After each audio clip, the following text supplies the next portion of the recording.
श्री कृष्ण गोविंद हरे मुरारी, हे नाथ नारायण वासुदेव। ओम नमो भगवती वासुदेवाय। जय श्री कृष्णा, हरे कृष्णा, राधे राधे।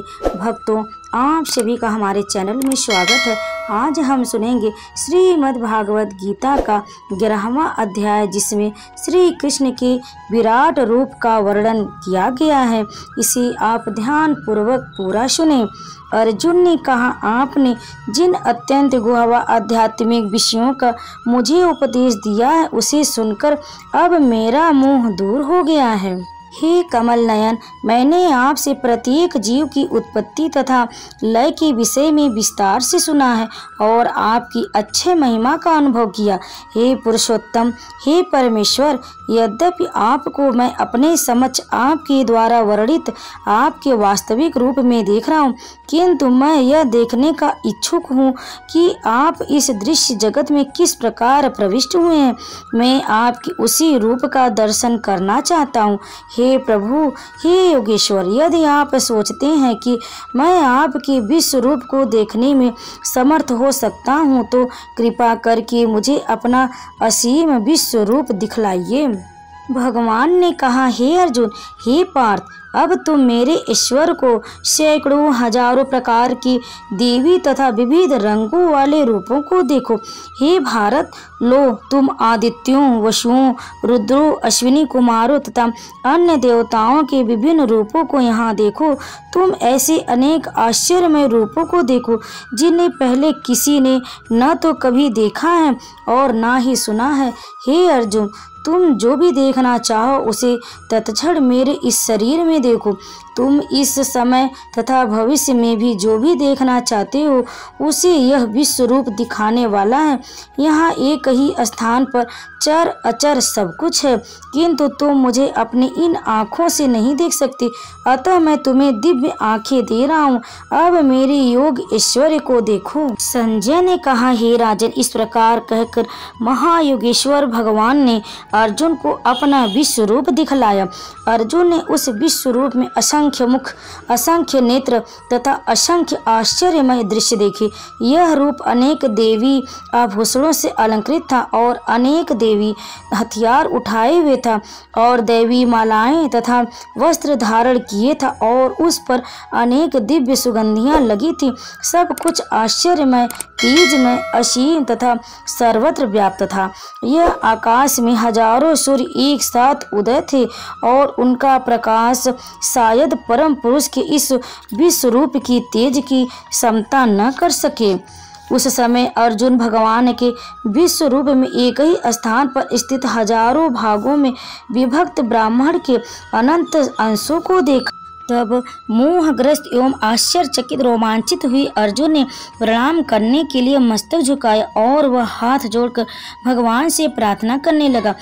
अर्जुन ने कहा, हे भगवान कृष्ण, मैं आपके शरीर में सारे देवताओं तथा अन्य विविध जीवों को एकत्र देख रहा हूँ। मैं कमल पर आसीन ब्रह्मा, शिव जी तथा समस्त ऋषियों एवं दिव्य सर्फों को देख रहा हूँ। हे विश्वेश्वर, हे विश्वरूप, मैं आपके शरीर में अनेक हाथ, पेट, मुंह तथा आँखें देख रहा हूँ जो सर्वत्र फैले हैं और जिनका अंत नहीं है। आप में न अंत दिखता है, न मध्य और न आदि। आपके रूप को उसके चकाचौंध तेज के कारण देख पाना कठिन है, क्योंकि वह प्रज्वलित अग्नि की भांति अथवा सूर्य की अपार प्रकाश की भांति चारों ओर फैल रहा है। तो भी मैं इस तेजोमय रूप को सर्वत्र देख रहा हूँ, जो अनेक मुकुटों, गदाओं तथा चक्रों से विशोभित है। आप परम आद्य श्रेय वस्तु, आप इस ब्रह्मांड के परम आधार आश्रय हैं। आप अव्यय तथा पुराण पुरुष, आप सनातन धर्म के पालक भगवान है। यह मेरा मत है। आप आदि, मध्य तथा अंत से रहित है। आपका यश अनंत है।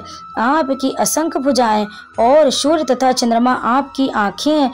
मैं आपके मुख से प्रज्वलित अग्नि निकलते और आपके तेज से इस संपूर्ण ब्रह्मांड को जलते हुए देख रहा हूँ।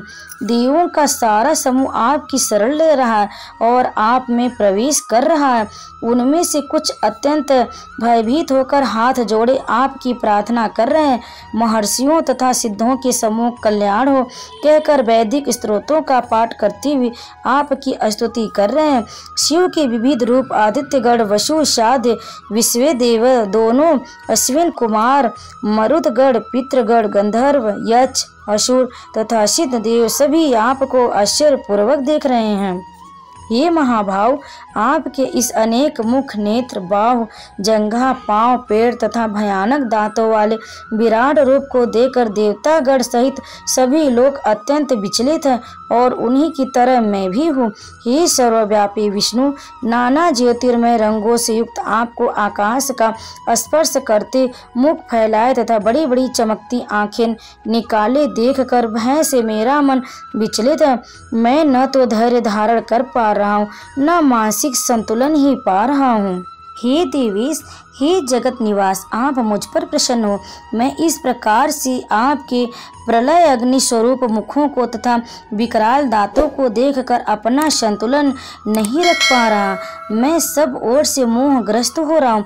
धृतराष्ट्र के सारे पुत्र, अपने समस्त सहायक राजाओं सहित तथा भीष्म, द्रोण, कर्ण एवं हमारे प्रमुख योद्धा भी आपके विकराल रूप में मुख में प्रवेश कर रहे हैं। उनमें से कुछ के सिरों को मैं तो अपने दांतों के बीच चूर्णित हुआ देख रहा हूँ।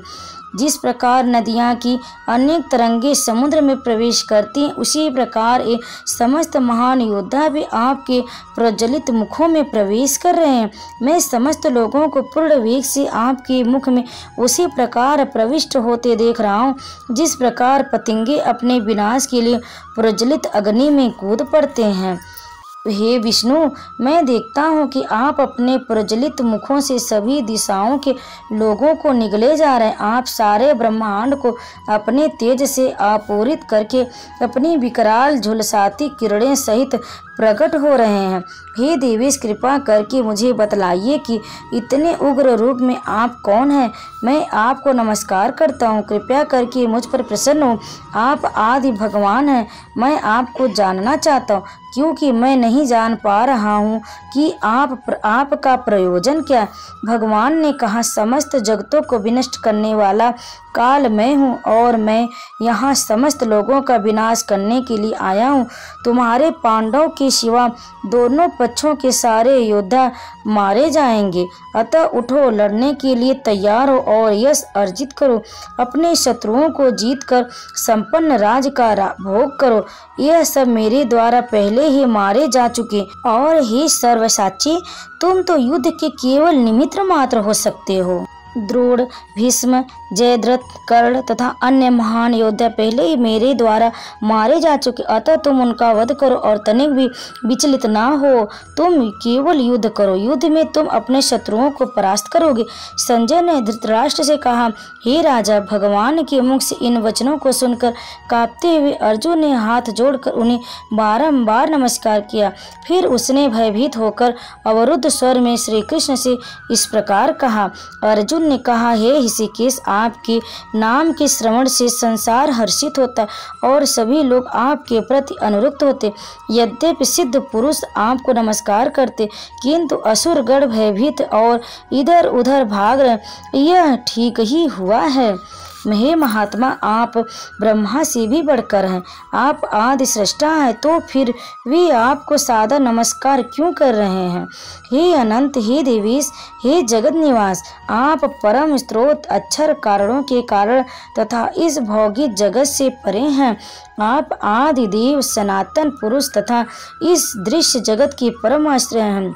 आप सब कुछ जानने वाले और आप ही सब कुछ हैं और जो जानने योग्य हैं। आप भौतिक गुणों से परे परम आश्रय हैं। हे अनंत रूप, यह संपूर्ण दृश्य जगत आप में व्याप्त है। आप वायु हैं तथा परम नियंता भी हैं। आप अग्नि हैं, जल हैं तथा चंद्रमा हैं। आप आदि जीव ब्रह्मा और आप प्रपितामह हैं। अतः आपको 1000 बार नमस्कार और पुनः पुनः नमस्कार। आपको आगे पीछे तथा चारों ओर से नमस्कार। हे असीम शक्ति, आप अनंत पराक्रम के स्वामी हैं, आप सर्वव्यापी हैं, अतः आप सब कुछ हैं। आपको अपना मित्र मानते हुए मैंने हठपूर्वक आपको हे कृष्ण, हे यादव, हे सखा जैसे संबोधनों से पुकारा, क्योंकि मैं आपकी महिमा को नहीं जानता था। मैंने मूर्खतावश या प्रेम जो कुछ भी किया है, कृपया उसके लिए मुझे क्षमा कर दे। यही नहीं, मैंने कई बार आराम करते एक साथ लेटे हुए या साथ साथ खाते या बैठे हुए, कभी अकेले तो कभी अनेक मित्रों के समक्ष आपका अनादर किया है। हे अच्युत, मेरे इन समस्त अपराधों को क्षमा करें। आप इस चर तथा अचर संपूर्ण दृश्य जगत के जनक हैं। आप परम पूज्य महान आध्यात्मिक गुरु हैं। न तो कोई आपके तुल्य है, न ही कोई आपके समान हो सकता है। हे अतुल शक्ति वाले प्रभु, भला तीनों लोकों में आपसे बढ़कर कोई कैसे हो सकता है। आप प्रत्येक जीव द्वारा पूजनीय भगवान, अतः मैं गिरकर सादर प्रणाम करता हूँ और आपकी कृपा की याचना करता हूँ। जिस प्रकार पिता अपने पुत्र की ढिठाई सहन करता है या मित्र अपने मित्र की दुष्टता सह लेता है या प्रिय अपनी प्रिया का अपराध सहन कर लेता, उसी प्रकार आप कृपा करके मेरी त्रुटियों को सहन कर लें। पहले कभी न देखे गए आपके इस विराट रूप का दर्शन करके मैं पुलकित हो रहा हूँ, किंतु साथ ही मेरा मन भयभीत हो रहा है। अतः आप मुझ पर कृपा करें और हे देवेश, हे जगत निवास, आपका पुरुषोत्तम भगवत स्वरूप पुनः दिखाएं। हे विराट रूप, हे सहस्त्रभुजा भगवान, मैं आपके मुकुटधारी चतुर्भुज रूप का दर्शन करना चाहता हूँ, जिसमें आप अपने चारों हाथों में शंख चक्र गदा तथा पद्म धारण किए हुए हैं। मैं उसी रूप को देखने की इच्छा रखता हूँ। भगवान ने कहा, हे अर्जुन, मैंने प्रसन्न होकर अपनी अंतरंगा शक्ति के बल पर तुम्हें इस संसार में अपने इस परम विश्व रूप का दर्शन कराया है। इसके पूर्व अन्य किसी ने इस असीम तथा तेजोमय आदि रूप को कोई कभी नहीं देखा था। हे कुरुश्रेष्ठ, तुमने पूर्व मेरे इस विश्व रूप को किसी नहीं देखा, क्योंकि मैं न तो वेदाध्ययन के द्वारा, न यज्ञ दान पुण्य या कठिन तपस्या के द्वारा इस रूप में इस संसार में देखा जा सकता हूँ। तुम मेरे इस भयानक रूप को देखकर अत्यंत विचलित एवं मोहित हो गए हो। अब इसे समाप्त करता हूँ। हे मेरे भक्त, तुम समस्त चिंताओं से पुनः मुक्त हो जाओ। तुम शांत चित्त से अब अपना इच्छित रूप देख सकते हो। संजय ने धृतराष्ट्र से कहा, अर्जुन से इस प्रकार कहने पर भगवान ने कृष्ण ने अपना असली चतुर्भुज रूप प्रकट किया और अंत में 2 भुजाओं वाला अपना रूप प्रदर्शित करके भयभीत अर्जुन को धैर्य बधाया। अब अर्जुन ने कृष्ण को उनकी आदि रूप में देखा तो कहा, हे जनार्दन, आपके इस अतीव सुंदर मानवीय स्वरूप को देखकर मैं अब स्थिर चित्त हूँ और मैंने अपनी प्राकृतिक अवस्था प्राप्त कर ली है। श्री कृष्ण भगवान ने कहा, हे अर्जुन, तुम मेरे जिस रूप को इस समय देख रहे हो उसे देख पाना अत्यंत दुष्कर है। यहाँ तक कि देवता भी इस अत्यंत प्रिय रूप को देखने की ताक में रहते हैं। तुम अपने दिव्य नेत्रों से जिस रूप का दर्शन कर रहे हो उसे न तो वेद्य अध्ययन से, न कठिन तपस्या से, न दान से, न पूजा से ही किया जा सकता है। कोई इन साधनों के द्वारा मुझे मेरे रूप में नहीं दे सकता।